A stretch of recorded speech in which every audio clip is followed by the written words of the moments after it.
So I got introduced to the world of work at a very young age. I was 9 years old. Now you say, 9 years old?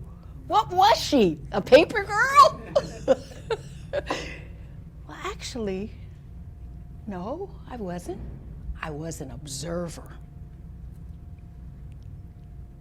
I was an observer of work and what work does. I'm the youngest of 9. And my father was an alcoholic.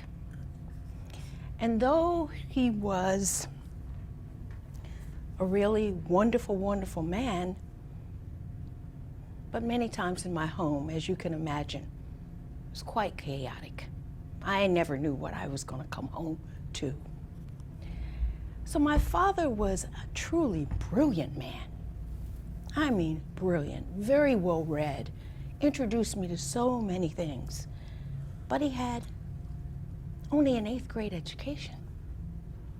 So the opportunities for him with that limited education were very, very limited.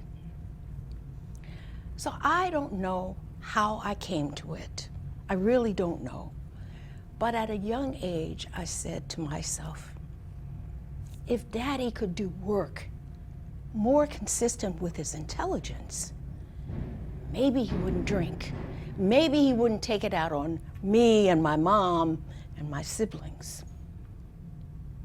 So at that very early age, I made the connection between work and the quality of family life, happiness in the home.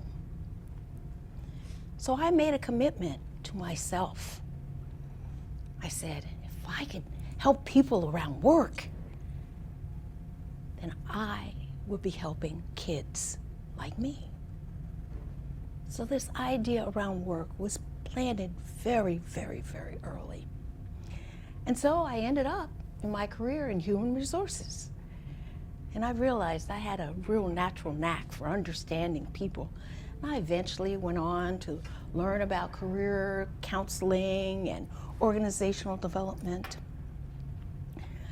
But as I moved along in my career, I was still reflecting back.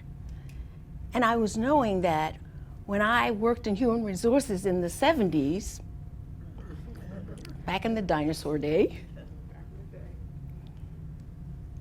work was so different, wasn't it? For those of you who can go back that far, it was very different. You had big benefits, you had big raises, and you had most employers were very paternalistic. They really wanted to take care of their people. And they were almost natural career paths. And one thing for sure, when you went in the morning and you didn't do anything wrong, nobody could come and tap on your shoulder and say, today's your last day. Right. That psychological security that we had way back when, over the years, has disappeared totally. We have employment at will. We have cell phones that make it so that we can never have a minute's peace, because work is all over us. So I came up with this model, a new way to think about work, because I knew that employees had to have a way to take care of themselves, because the workplace was no longer doing it. So that's what a new way to think about work is really looking at work very, very differently as your own psychological safety net.